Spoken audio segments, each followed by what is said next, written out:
Okay, so this is chapter 33, part 2. And, yeah. So I'm just gonna go through it like last time. So this chapter starts with the farmers and all their stuff. I'm shaking the computer, sorry. Corn, farmers were suffering because their corn was being burned for fuel, farms were being foreclosed, and battle farmers were trying to prevent the shipment of crops to polluted markets. And so they made AAA, the Agricultural Adjustment Administration, which established parity prices for basic commodities. Parity is the price set for a product that gave it the same real value that it had in 1909 to 1914. And the AAA would eliminate price-depressing surpluses by paying growers to reduce their crop acreage, and these payments were to be funded by raised taxes for processors of farm products. So basically, they were paying farmers not to farm. And that's kind of weird. Some people saw this as the sinful destruction of food. Subsidized scarcity, it did raise farm income, but farmers, food processors, consumers, and taxpayers were not happy. It didn't increase, there was still increased unemployment, and the AAA was deemed unconstitutional, and it was no more.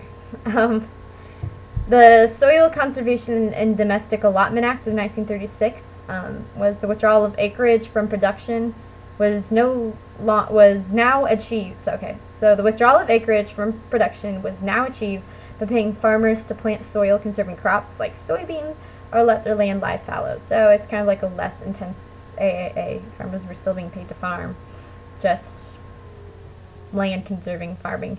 And there was a second Agricultural Adjustment Act of 1938, and if growers observed acreage restrictions on specific commodities like cotton and wheat, then they would be eligible for the parity payments. And all this gave farmers a more substantial share of the national income. And we have the Dust Bowl. And the drought, there was a drought on the Trans-Mississippi and Great Plains. And because of this drought, these winds started, and that disturbed the topsoil. And the dust went from eastern Colorado to western Missouri. And high grain prices had enticed the farmers to bring countless acres of marginal land under cultivation. So they're over-cultivating the land. And dry farming techniques and mechanization caused powdery topsoil. So there was just a lot of topsoil. When that wind came, there was a lot of dust. And the Okies and the Arkies, which is what they were called, they trekked to California so they could find jobs there. And many of them found home in the San Joaquin Valley, I can't pronounce it. And they shared much in common with their homelands, including arid climate, cotton growing, newfound oil deposits, and abundant land. But food, shelter, and clothing were scarce. John Steinbeck wrote *The Grapes of Wrath* about the Dust Bowl. The Fraser-Lemke Bankruptcy Act made possible a suspension of mortgage foreclosures for 5 years, but the law was later revised to make that only 3 years. So yeah, 3 years. There was the Resettlement Administration, which removed near farmless farmers to better land. So they were still trying to help farmers. And then also there were some reforms for Indians. The Commissioner of Indian Affairs, John Collier, he sought to reverse the forced assimilation policies, and that was like the Dawes Severity Act, things like that forced tribes to stay on certain land. So they had the Indian Reorganization Act, which encouraged tribes to establish local self-government and to preserve their native crafts and traditions. And this also helped to stop the loss of Indian lands and revive the tribe's interest in their identity and culture. But surprisingly, 77 tribes said no to this legislation. Now, the New Dealers are determined to curb the money changers. I'll be honest, I'm not quite sure what the money changers are, so I would look that up, because I don't know. The Truth in Securities Act required promoters to transmit to investors sworn information regarding the soundness of their stocks and bonds. The Securities and Exchange Commission was created, and it was designed as a watchdog administrative agency, and stock markets henceforth were to operate more as a trading mart and less as gambling casinos. So we want to kind of stop that corruption in the stock market. Chicagoan, however you say it, Samuel Insull's multi-billion-dollar financial empire now crashed, and the Public Utility Holding Company Act is kind of a death sentence to this type of like really fast, big economic growth like that guy had. And then we also have the TVA, which New Dealers said that the electric power industry was gouging the public with excessive rates. So they created the Tennessee Valley Authority, which was a result of a vision of George W. Norris, and it was the most revolutionary of all the New Deal schemes. And the agency was determined to discover precisely how much the production and distribution of electricity costs so that they could see if the rates were fair. Utility holders said this was socialist, but the project brought employment, cheaper power, low-cost housing, abundant cheap nitrates, the restoration of eroded soil, reforestation, improved navigation and flood control. There were federally built dams, and those created hydroelectric power, and that would drive the growth of the urban West. The Federal Housing Administration was created, and the building industry was to be stimulated by small loans to householders, both for improving their dwellings and for completing new ones. The United States Housing Authority was an agency designed to lend money to states or communities for low-cost construction. The new buildings fell short of needs. The New Deal efforts to expand the project collided with opposition from real estate promoters, builders, and landlords, so they didn't like it. Slums did shrink. The Social Security Act, which was, still a big deal today, was created, and that provided for federal state unemployment insurance. And Republicans really opposed Social Security. By 1939, 45 million people were eligible for Social Security benefits. And there were more workers later were included, including farm and domestic workers. Now we have the NRA, and the NRA was a godsend to organized labor. There were a lot of walkouts in the summer of 1934. Like, all this kind of empowered them, I think, and they started kind of rebelling. So yeah, there were walkouts in the summer of 1934. They call it Bloody Thursday. There was a strike in San Francisco, and it was broken by outraged citizens resorting to vigilante tactics. The National Labor Relations Act, or the Wagner Act, created a powerful new National Labor Relations Board for administrative purposes and reasserted the right of labor to engage in self-organization and to bargain collectively through representatives of its own choice. So that was kind of a good thing for workers. Unskilled workers began to organize themselves into effective unions. John L. Lewis formed the Committee for Industrial Organization. Yep. Sorry, this part's going to be really kind of choppy. There were also a lot of sit-down strikes starting when occurred at General Motors.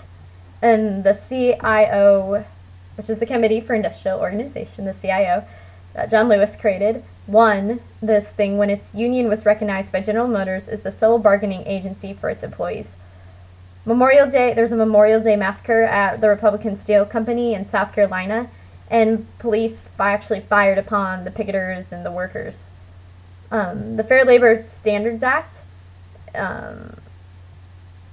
created minimum wage and maximum hour levels for industries involved in interstate commerce, and their goal was 40 cents an hour and 40-hour weeks. Also, labor by children under 16 were forbidden, and these reforms were opposed by industrialists. Blacks, Mexican Americans, and women also did not benefit from these acts. The Congress of Industrial Organizations had John L. Lewis as their president, and that would make sense considering he formed the CIO. And the CIO really feuded with the AFL, so the American Federation of Labor. As the campaign of 1936 neared, New Dealers were on top, and the Democrats, surprise, surprise, renominated FDR.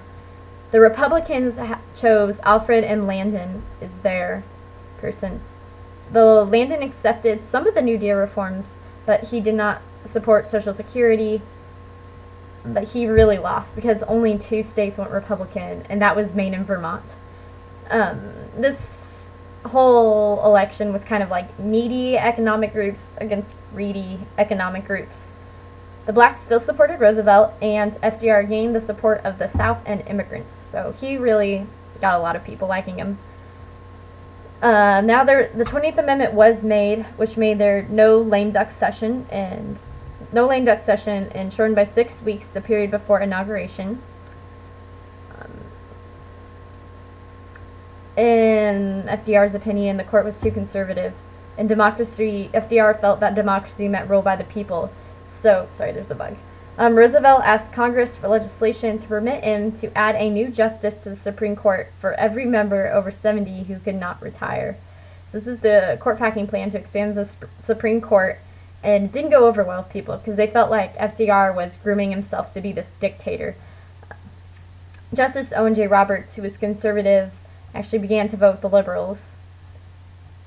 A state minimum wage was created for women. The court continued to uphold the Wagner Act and the Social Security Act. And now coming back to the court packing plan, while it wasn't passed really, Congress did vote to give full pay to justices over 70 who would retire so they could get some new blood in the courts. And Justice Hugo Black was then put in the court. And there was a watered down version of the court reform bill, but it applied only to lower courts. And few New Deal reforms were passed after 1937. So FDR was kind of still in a rough time right now. Unemployment persisted. They had the Roosevelt recession. Government policies caused the recession, like Social Security taxes. Roosevelt announced a new plan of planned deficit spending. There was Keynesianism. Keynesianism. Keynesianism. I don't know. But it was the use of government spending and fiscal policy to prime the pump of the economy and encourage consumer spending. Also, Roosevelt pushed the remaining reform measures of the New Deal and urged Congress to authorize a sweeping reorganization of the national administration in the interest of streamlined efficiency. There was the Reorganization Act, which gave FDR limited powers for administrative reforms. There's also the Hatch Act, which barred federal administrative officials, except the highest policy-making officers, from active political campaigning and soliciting. And it forbade the use of government funds for political purposes and as the collection campaign contributions from people receiving relief payments. And it brought in 1940 to place limits on campaign contributions and expenditures. So that affected people running. Roosevelt came up with a lot of opposition from some people. He was accused of being Jewish and of tapping too many bright young Jewish leftists for his drain trust. Will Rogers said that if Roosevelt were to burn down the Capitol, people would say, well, at least we got a fire started anyhow. So I think he feels that people are kind of brainwashed by FDR, like they'll agree with everything he does. There was bureaucratic meddling and regimentation. The federal government did grow, and the national debt did get worse. And conservatives felt like laborers and farmers were being pampered. And Roosevelt tried to purge members of Congress who would not march in lockstep with him, which looks kind of shady, so that didn't look good on his part. He failed to cure the Depression, and the gap was not closed between production and consumption. But to even this out, the positive side, relief, not economy, had been his primary objective. So he wasn't trying to fix the debt. He was trying to create relief. And the Washington regime, he felt, was to be used and not feared, so he was just trying to execute all of his powers. Roosevelt's quarrel was not with capitalism, but with capitalists, so he wasn't trying to attack capitalism. He just didn't want unfair activity. And the greatest, he needs to be the greatest American conservative since Hamilton.